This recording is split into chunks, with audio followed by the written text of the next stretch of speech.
This episode is sponsored by Alberta Blue Cross and was created to help inspire discussions around the importance of taking care of your health, whether it be mental, physical, social, or even financial. We are proud to provide our Socality House team members with Alberta Blue Cross employee health benefits to help them live their best lives. All right, welcome back to the Socality Show. We are talking part 2 about dealing and overcoming anxiety. I've got myself here. I've got Jay McDonald, Levi Washington, and Rihanna with me, and we are excited to keep talking about this. We had a great conversation. This is such a deep topic, and I feel like we're just literally scratching the surface, you know, and everyone's got a story. Everyone's got a personal thing they've gone through, going through, or maybe you aren't going through this, and you could yet encounter this in your life. I think it's super important to talk about. We're talking about the generations, about how maybe the older generation, our parents, didn't really go to seek help, therapy, and even admitting that something was wrong with you was like problematic, because you, in a family unit, you don't want to be the weak link, and you're thinking, I don't want to, I'm just going to forget it, bury my emotions, which, you know, we know depression comes from repression, when you repress how you really feel. And so it's no doubt that there's a lot of depression because people aren't really talking about how they really feel. And then you come to our generation where we started seeing therapists or talking to friends, like you pointed out earlier, how you were so devastated when you were diagnosed. And then the moment you started telling people, it was almost like it lifted you up and realized that you weren't alone, brought you out of isolation. I think that's hugely important for people to be talking to people, because when you start talking to people, you realize we actually are more alike. And then you go, me too, like we're the same. And then you can help each other and you don't feel so alone in it. And then talking about Gen Z, just, you know, how they have a layup in that sense of, because, you know, they've been empowered to talk about it a bit more. And there's so much more out there for mental health now. Like you were talking about Better Health, I think you called it. It's called Better Health. Better Help. Better Health. Link in bio. Link in bio. Swipe up. Not sponsored, but you can email us, and if you want to sponsor us. But anyway, these are great topics. Levi, I want to come to you. Jay, we heard your story, and I know that you've got a lot more. And Rihanna, we're chatting with you. But Levi, I want to know about pressure points in your life. Talk to us a bit about things that you've encountered and how you've dealt with it, and where are you currently even? Okay. I guess how I'd like to talk about it, how I'd like to share, would be kind of getting to a point in my life where apathy kind of took over more than anything else.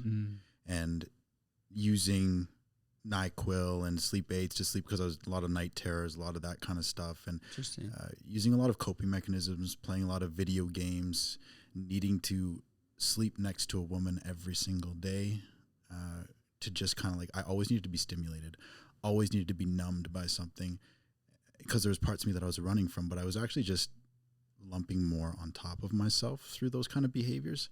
And what I think I really realized for me was it was a lack of integrity, because anxiety is kind of it's a future-based thing, right? So technically, depression is based in past, anxiety is based in future, right? And so my mind would just go and go and go and go, and I'd have to like try and quiet it with all these numbing and stimulating types of behaviors.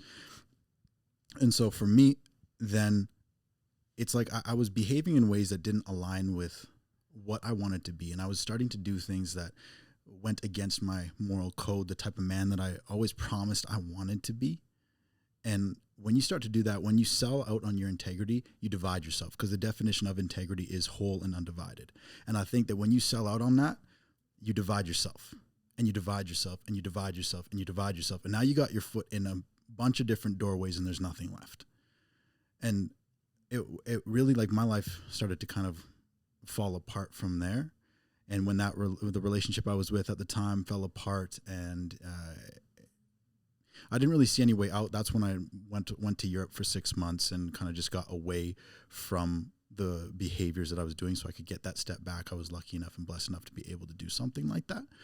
But for me, it was like just learning to take my feet out of all of these doorways and bring myself back to center. I'm like, no, I can't be doing this and doing this and doing this and doing this and splitting myself apart in all these different directions. And that actually brought my feet back to a level of stability, stable ground, because the man who walks in integrity walks securely, right?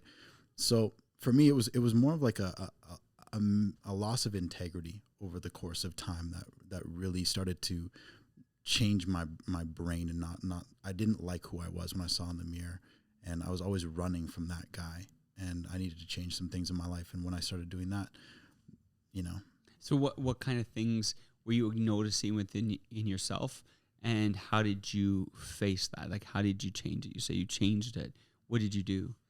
I had to cut off a lot of my friendships. I had to cut off some of the relationships. I had to come clean with a lot of the things that I was doing at the time. Mm-hmm. So I was juggling, I think, my lowest point, and I've said this before publicly, but it still kind of makes me feel like pretty bad. But I was juggling several people at a time at one point, and they all thought they were the only one. And I remember there was one day when I was feeling so low, and I ended up having each of them over in one day.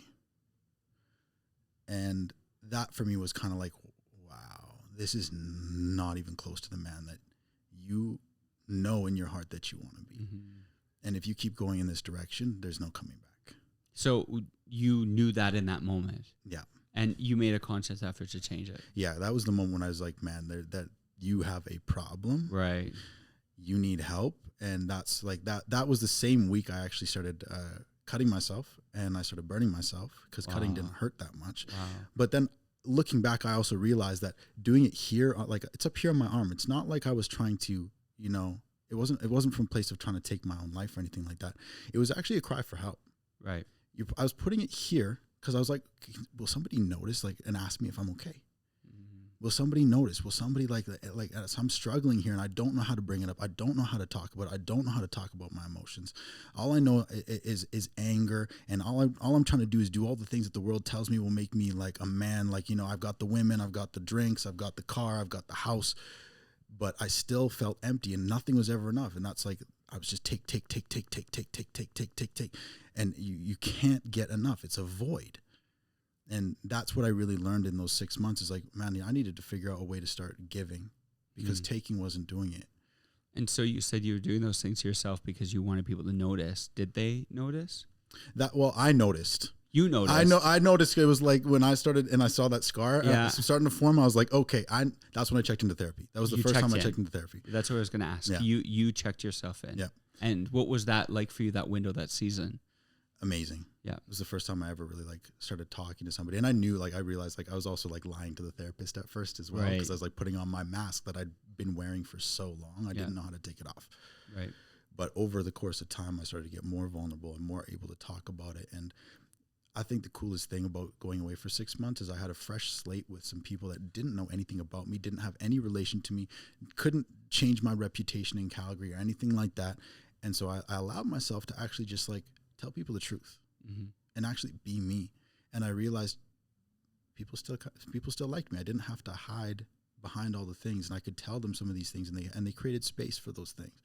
And they're like, oh yeah, you've done this, you've done that. Okay, well, you're still acceptable. You're still worth love. And so when you're taking this mask off, you're talking to this therapist, was your natural instinct to kind of like defend yourself or not go to that place where you were revealing the truth? Yeah, I'm pretty good at keeping people at an arm's distance, because I can paint a picture for you if I can keep you a little bit back. And I wanted to impress the therapist too. Right. I wanted to sell them Levi Washington as well. Yeah. Right.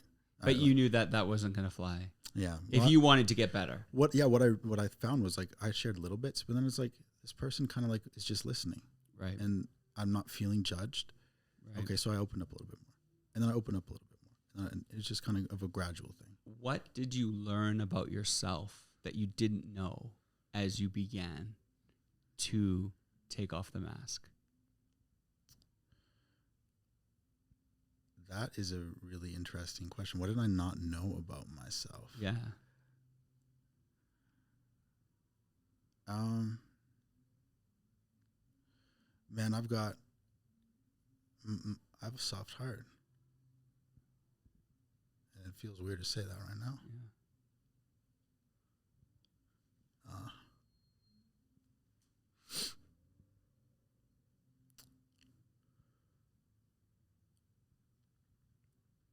the other reason I keep people back is because it keeps me safe.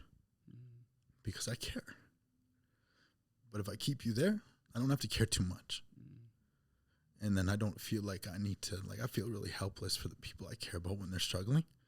I feel like I have to save them. I feel like I have to fix things. I feel like it's my responsibility. So if I keep you back there, then I don't have to experience that. And it's kind of selfish. And it's hard to admit that, like, I have a soft heart because it's not what I learned about masculinity. Mm-hmm. It's not what I learned was acceptable. You know, I'm supposed to be tough. I'm supposed to throw fists at the drop of a hat. I'm supposed to, you know, be able to be with a bunch of women and not care. But I do, and admitting that to myself was really hard.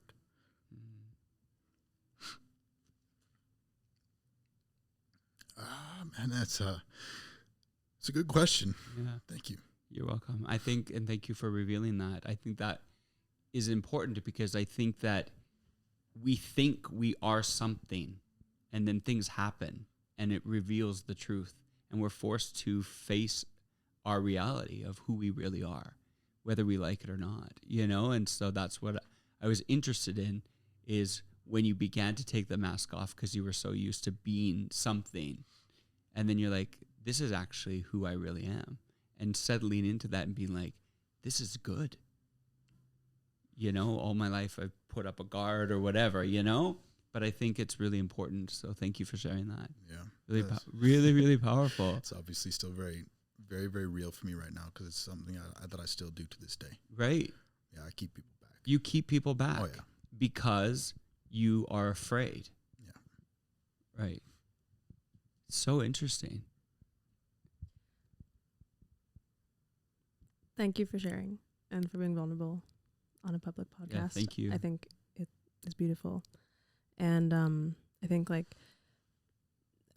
all this can be a generalization, anything I'm saying, but it seems like men are really taught to be, like, courageous and, you know, have valor and be brave and all this stuff. And obviously a lot of the ways that's been taught is through something, you know, what you mentioned, like fighting and, like, being finances and all these, like, kind of stereotypical things. But I guess I just want to say, like, to you and then to anyone else who's watching, like, as a man who might feel like that, like it is courageous to do that. Like, it is courageous to cry on a podcast. It is courageous to be honest and to be vulnerable. You know what I mean? And, like, I think a lot of the things that, you know, we've all been taught different things, but, like, for what you guys have been taught to do, to honestly, like, to impress us in a way, right? It's like, it's beautiful, it's hot, it's amazing, it's commendable to be vulnerable, to be honest, to learn how to get in touch with your feelings, you know? So, like, I really respect you sharing that. And, like, also to anyone who else is watching who's a young man or man, it's like, that is courageous, you know, that is beautiful. So thank you. Yeah. Thank you. I think the aspects of wallets and muscles and that kind of stuff, that also comes from that place because you want to provide and protect, you want to care for those people. So it still comes from that same vein. It's like, I want to be able to, you know, be capable with my fists. I want to be able to provide everything for you and, you know, our possible future kids and things like that. And that still comes from that. That still comes from that soft heart, technically. But we don't often look at it that way. Right. You know who's crushing toxic masculinity? Skip the dishes. Say more. They will provide. You don't have to lift the hand. Kind of cheap. That's what I'm saying. That's all I'm saying. I'm just... No, it's instant satisfaction. Holy. Yeah, Let me tell you. Yeah. Will you also sponsor this podcast? I know. Are you mad at us now? Skip the dishes. Where are You you? want to skip some dishes All this from free me. What's promotion we're that? giving people. Oh my god. Link in bio. Link in bio. Only fries. No, I think it's important where the conversation we're having and the whole reason we're having this, and this is not a one-off conversation. This is going to happen on other podcasts here. It's a critical thing within our community about anxiety, stress, repression, hiding who you really are because you're afraid, you know. And with the thing about community is, you know, when you really come into community, it's like the come as you are, come into the light. You are accepted, which I think is why belonging is so important, is because it's kind of like we have these timelines that we feel like we have to arrive, but like in true community, it's like you giving each other space for people to figure it out. and giving permission to be like not okay, like you said earlier, you know, and helping each other and realizing that the people around me are making me better, you know, whether they're, you know, pushing me or challenging me or bringing out the gold in me, that it's in community that we find healing and all of these incredible things. Like what you just shared was so awesome. And I hope it frees people up to come to their own light where they can start sharing, you know, and confronting their own.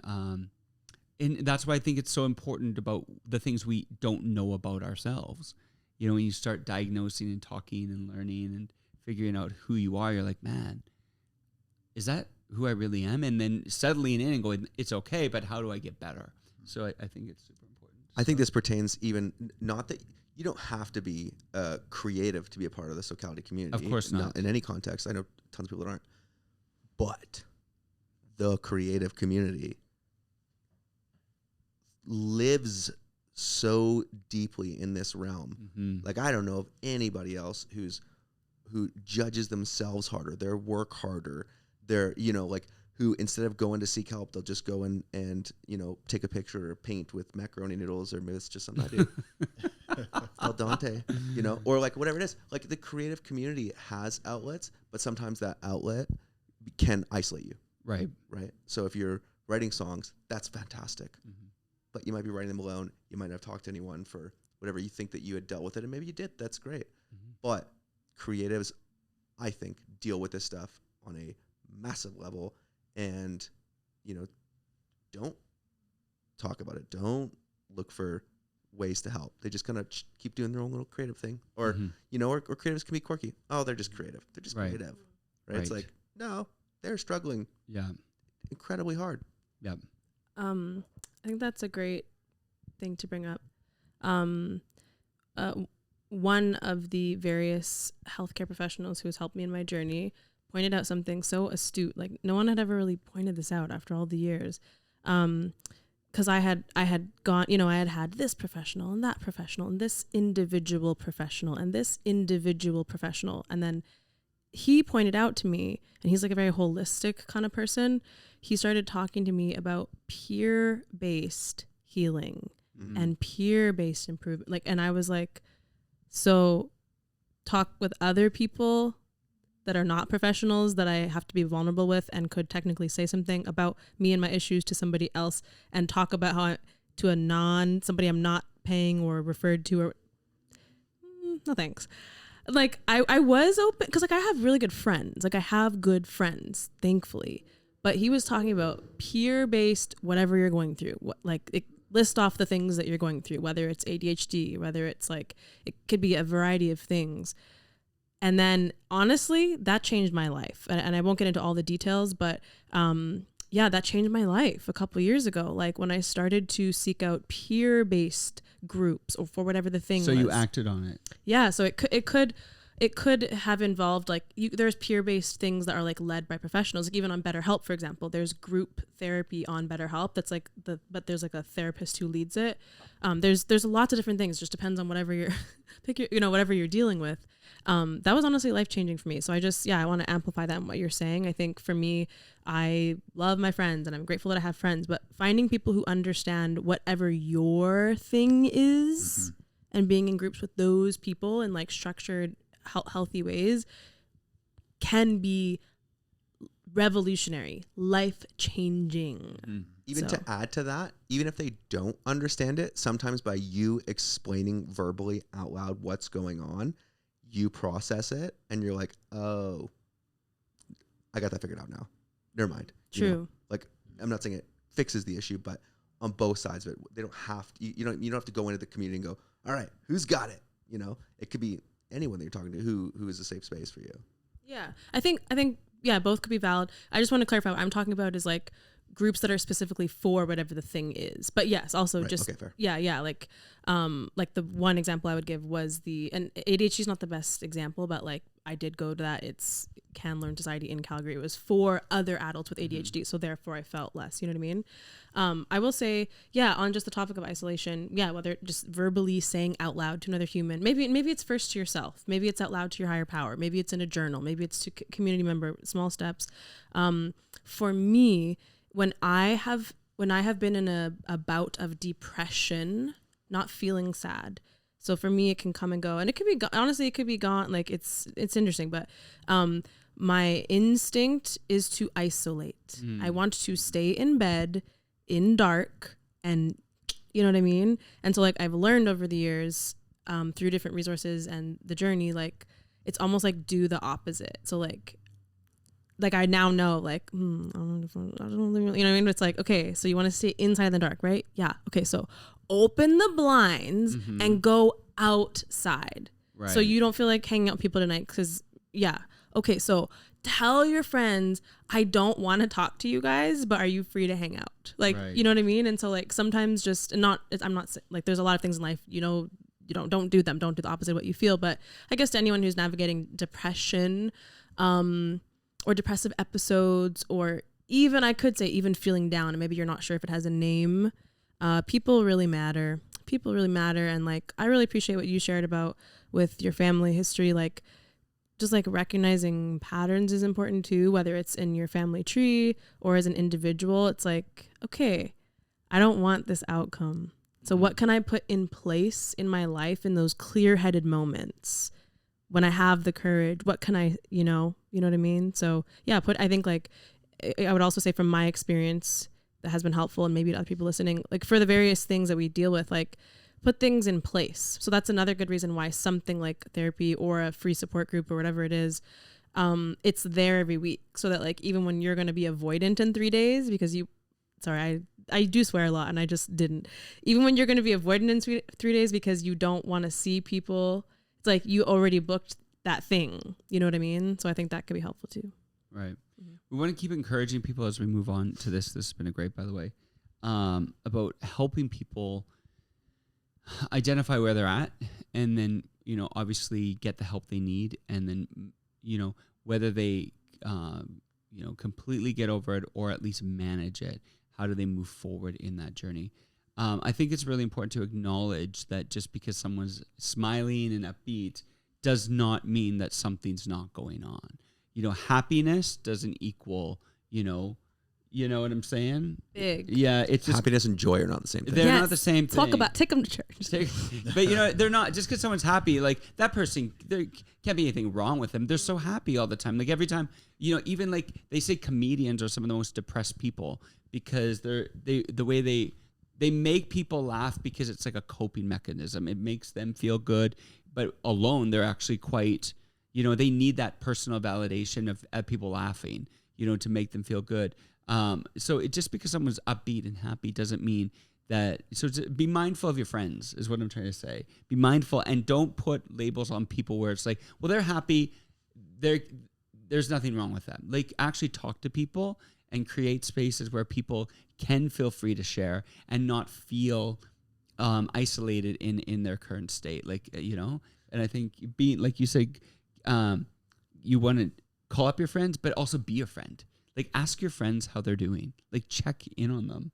And be conscious of doorknob psychology too. This is a huge thing where essentially you go to have coffee with a friend. You go to check them. Hey, how are you? What's going on? You know, how are you doing physically? How are you doing mentally, spiritually, financially, all these things. And you like actually care. And they're like, good, great. It's awesome. Yeah, it's great. Mm-hmm. And then they're like, oh, you know, I got to go at 10 a.m. And at 9:55, they're like, oh, P.S. And they drop a bomb. Right. And then they leave. And that's the thing that they wanted to be talking about the whole time. Right. That's the thing. And it's called doorknob psychology because people will do it in a counselor's office or a psychologist. They'll go in, they'll spend 55 minutes of their hour session, you know, putting a mask on. And then in that last 5 minutes, like, bloop, see you next week. You know, don't have to deal with it. How do you be a good friend in that? Just listening. Just simple as that. Just saying that, like, if that thing happens, you know, if they say something, you'll know for sure. Acknowledge it. And, you know, talk to them about it. Simple as that. That's cool. I didn't know that term. I can totally relate to that. That's so cool. Thank you. Something that came up, this is kind of random, but we're on a podcast talking about these things. I just wanted to say, personally, it's just a thing, okay? I'm a very honest person and I try to keep it authentic. I hope people watch that. I hope people are watching this moment and people will be like, wow, I never thought about that. This is just a personal thing. with the phrase, how are you? Do not ask me. I understand it's a cultural colloquialism. If you see me in passing and are like, hey, how are you? I'm like, do you really want to know? Do we have time for me to tell you? Do you know what I'm saying? It's just a small thing. I know it's just a cultural thing that we say. But for me, like, if I'm going to ask someone, like, how are you today? Or like, how are you doing? It's because I actually want to know, and I'm going to be willing and have the capacity to listen. So it's just something I wanted to throw out there to our culture, that like, there's maybe other ways to like greet each other. That I have a solution. Like, what? Oh, do I have a solution? What? This is going to change your life forever. Okay. Okay, so I noticed that every time I'd walk by someone, I'm huge on body language, nonverbals, microexpressions. Huge. Yeah. And I noticed that every time I cross somebody's path, they go like this. If you don't know them, or if you know them, they're not interested, they go like this. They go. Right. Right. So if you're visually impaired, they press their lips, they look down, and they, and they look away really quick. It's a turtle smile. Exactly. That's the one. And I noticed that if you say like, hey, how are you? People are like, or like, they're talking 2 seconds and all of a sudden their foot turns, they're ready to walk away. Like, why are we even doing this? What's this interaction? I just started, when I see people, I always acknowledge them, and I just say, how's it? How's it? Interesting. It's not a word. I didn't say, how are you? I didn't say, how is it going? I didn't say anything. I just said, how's it? And you pop your eyebrows and just go, how's it? Keep walking. It's incredible. I learned this on the hiking trails because people just like don't acknowledge each other sometimes. It's super weird. You just go, how's it? And every single time, if you like look back, they've gone 3 feet and they're like, because they're trying to process what you said. But by the time, you just keep on motoring. You're good. You're gone. You're free. Phew. Yeah. How's it? How's it? But I think that, we say, how are you? But we don't really care. That's the thing. It's like, hi, how are you? Great. How are you? Great. Thanks. And you just, it's like. And those moments when you're doing bad, you're just like. It's like, how are you? I'm okay. Are you okay? Yeah. You got something to say? Like, what do you really You're want to know? supposed to Here's my say, credit I'm score. great. Keep going. Just keep walking. So the language I've learned to use, so I'll still say how are you in passing. Yeah. But when I'm actually trying, like this is a person that I'm wanting to actually interact with, I'll say, how's your heart? That's something that I learned. I'll just ask you, how's your heart? And that opens the conversation. And the response, what do they say? Like, what are the reactions? A lot of times they're taken aback a little bit. Like, right. What do you ask? Wow, what do you mean? How's my heart? Right. And then they actually think about it, and it's not just like, how are you? Like, oh, my day was. No, how's your heart? Because I actually want to know like how your emotional state, like what's actually going on in your life. Right. So that's how I will actually do that for my relationships in my life. Right. I feel like with that statement, especially for people who may have grown up in the Christian church, which I did, and I have problems with and beauty with that I value. Like, I feel like I'm curious in like what relationships you do that in, because like very, very close. Okay, yeah, I was gonna say people that I'm like a little bit closer with. You're in an intimate relationship already. Yeah, relatively. That's mostly for like closer people. But even then, I'll still extend that olive branch out to somebody who's like, just like, hey man, like, how's your heart? Like, what's going on? So maybe this is something I need to unpack for me, because of that growing up, and like there sometimes being like unhelpful, a misuse of authority in the church, like, and sometimes like manipulative stuff. Like, I don't like when people who are not my like sisterhood, like gang, like Kayla Block stuff. You know what I mean? Like full names. Use full names. Full names. You're going there. No, I was gonna Kayla's say. Like, huh? I was gonna say gang something else, but then we're not supposed to swear. Yeah. Shout out to Kayla Block. Kayla. No, I'm just kidding. Kayla from the block. Yes. I feel like, and we're on this podcast. I'm supposed to stir. No, I'm just kidding. Yeah. I feel like it's kind of like, to me, it feels invasive. Like if someone who I haven't talked, it feels like back to the boundaries conversation. Like, I think what I learned in that faith community, which again, I value and personally like am interested in still in different ways. But like, I think some of the things, like, I feel like we inherited a lot of like interest, like just, I don't know, some invasive questions, or like even things that I think like sometimes like Christian parents ask their like kids, and you're like, that's actually like not your business. Like when you think about it, and so like, and this could maybe apply to people of other faiths or irrelevant too. I'm just saying my experience, good and bad. And so for me, I would feel like unless I'm like really intimate and close, someone asked me that, I would feel like that's not your business to ask me how's my heart, Okay, so if I was to, ask you like, so you don't like, how are you? Because that I don't care. And if I say, how's your heart? That's too invasive. What do you want? I'm more talking about us when we ask, like, how do I say this? I guess like, I don't know, something that's like more, and I don't know that solution, something that is boundary, that like isn't invasive, but that's authentic. So like one thing, and I haven't solved it. One thing I might say to someone is, how's your day been? Or when I was a cashier at Community, I used to ask people, what's been the highlight of your week? Oh, I love that. That's the one that I'll use with just like acquaintances or random people. Yeah, that I meet, like, that's actually my Hinge cheat sheet intro question. If we get into, I'm not on right now, but you know. But I could be. Listen. Anyways, that was like my thing was like, and like, okay, this, I don't know why I'm saying this publicly. Why am I saying this? You want to say it out loud? Yes. Okay. One day I like wrote say it. We're ready for it. One day, I'm talking one day, in one sitting, I wrote an ebook about how to online date. And I was like, I am going to publish this for $7 in a ClickFunnels. And then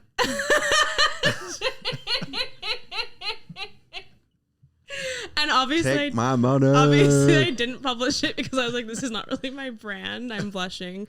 But I think there was some good stuff in there.